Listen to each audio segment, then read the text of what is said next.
j'espère que vous allez bien. Commentaire très intéressant suite à une vidéo. Alors j'ai pas su épingler le deuxième commentaire qui était plus explicite, je sais pas pourquoi, mais du coup je vais vous expliquer. Donc par contre, votre vision de la chose, alors tu peux me dire il n'y a aucun problème, ne fonctionne pas avec des liens entre personnes du même sexe. Donc j'ai demandé de développer, non pas parce que j'avais pas compris, juste pour être sûr de viser juste dans la réponse et ce que la personne a relevé de très intéressant. Le deuxième commentaire, c'était alors on parlait en gros des blessures que pouvaient être provoquées par exemple dans un couple hétéro où voilà, homme-femme, où il y a souvent des dynamiques anxieux-évitants, donc abandon, rejet, puisque l'univers est bien foutu et va vous mettre toujours, en tout cas très souvent, des blessures opposées pour que vous puissiez travailler sur votre incarnation et donc évoluer au sein de ces duos. Et donc on parlait de voilà que la dynamique anxieux-évitant, alors pas forcément anxieux-évitant, mais ou anxieux-évitant ou blessures opposées tout simplement, et deux personnes très souvent pas similaires, avec des blessures opposées, des fonctionnements opposés, etc. Et donc on parlait aussi de blessures attenantes au papa, il me semble, dans la vidéo où je disais que la non-écoute d'un papa pouvait ne pas mettre de filet de sécurité en étant enfant, et du coup pouvait engendrer la fabrication de certaines blessures, et pareil pour une femme, etc. On en était là. Si vous voulez aller voir la vidéo, allez la voir, elle est juste, elle est pas loin. Et donc la personne me dit, par contre, votre vision ne fonctionne pas quand c'est deux personnes du même sexe. Alors bien sûr que si, je t'explique pourquoi.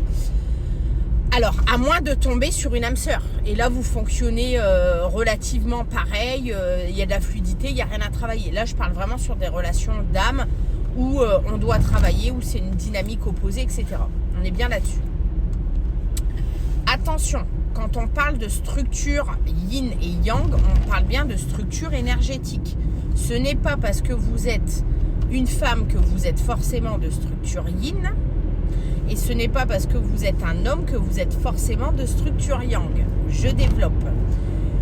Alors, c'est assez complexe et c'est assez compliqué, j'ai déjà remarqué, pour vous de comprendre.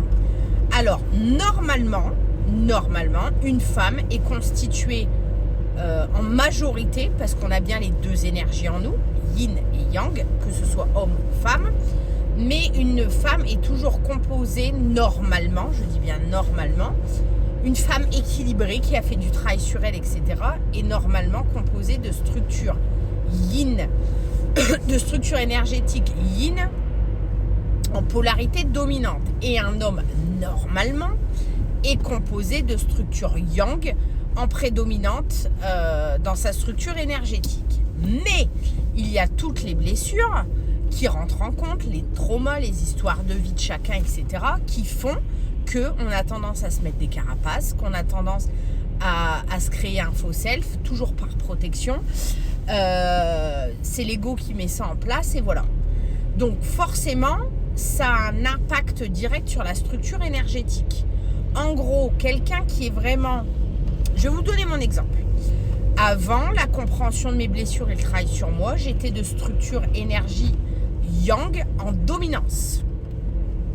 Mais ce n'était pas ma structure innée. C'était la structure que j'ai fabriquée en tant que protection en étant petite, quand j'ai mis en place des mécanismes, parce que j'avais pas, par exemple, moi qui suis abandonnique de base, je ne sentais pas en étant petite un filet de sécurité vis-à-vis de mon père, voilà.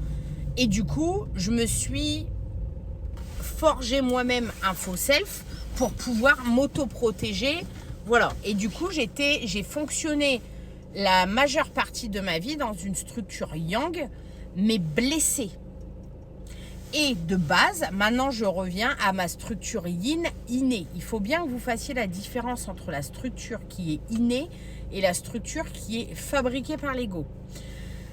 Mais encore une fois, c'est très compliqué, puisque un yang... Alors, deuxième exemple, si je prends par exemple un dit runner homme, on va rester sur des exemples simples, un dit runner homme qui a tendance à être normalement structure yang, on est bien d'accord, inné, puisque c'est un homme, il doit avoir une énergie masculine prédominante. Mais quand on a un runner avec une grosse blessure de rejet, il a tendance à fabriquer un faux self yin blessé. J'espère que vous me suivez. Tout le travail amorcé sur un parcours flamme jumelle va faire que le but étant d'arriver à la fin du parcours en étant une structure yang, équilibrée, guérie, etc. Parce que l'énergie yin qu'il a incarnée était un faux self, encore une fois, en mode protection. Mais je vous explique un autre truc. J'espère que je ne vais pas m'y perdre. Si vous voulez, je vous ferai une vidéo avec un schéma, si vous ne comprenez pas. Par exemple, une structure yin innée, donc guérie, ok, va être amenée à avoir de la créativité qui est débordante. Une structure yin blessée, un faux self, va avoir tendance à être dans la procrastination. Une structure yang blessée va être dans,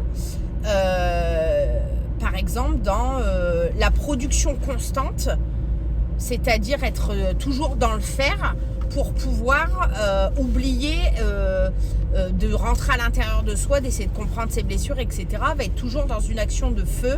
On y va, comme ça on met les choses de côté, mais ils sont dans l'action, mais pas dans l'action sereine, dans une action pour oublier d'aller à l'intérieur de soi. Mais un yang structuré et non blessé et guéri va être dans la matérialisation sereine, par exemple, de ses projets, sans oublier d'introspecter un coup de temps en temps. Bon, je vous donne un exemple bateau qui m'est venu comme ça. Mais voilà, il y a vraiment une différence.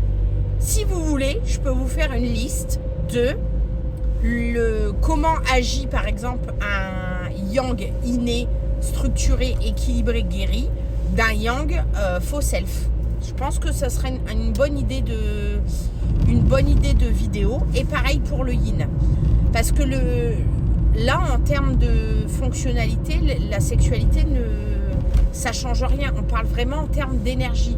Et dans un couple, il peut y avoir deux femmes avec l'une une structure yin, l'autre une structure yang, peu importe, et ce qui réfère à la même dynamique que rejet-abandon. Voilà, donc ça n'a rien à voir avec le sexe. Bon, si t'as pas compris, on refait une vidéo, mais je pense que cette vidéo-là, je vais la garder sous le coude et je vais vous faire un schéma avec mon petit tableau explicatif avec des exemples. Dites-moi dans les commentaires si ça vous intéresse, avec des exemples concrets d'un yin guéri et d'un yin dysfonctionnel. Voilà. Dites-moi.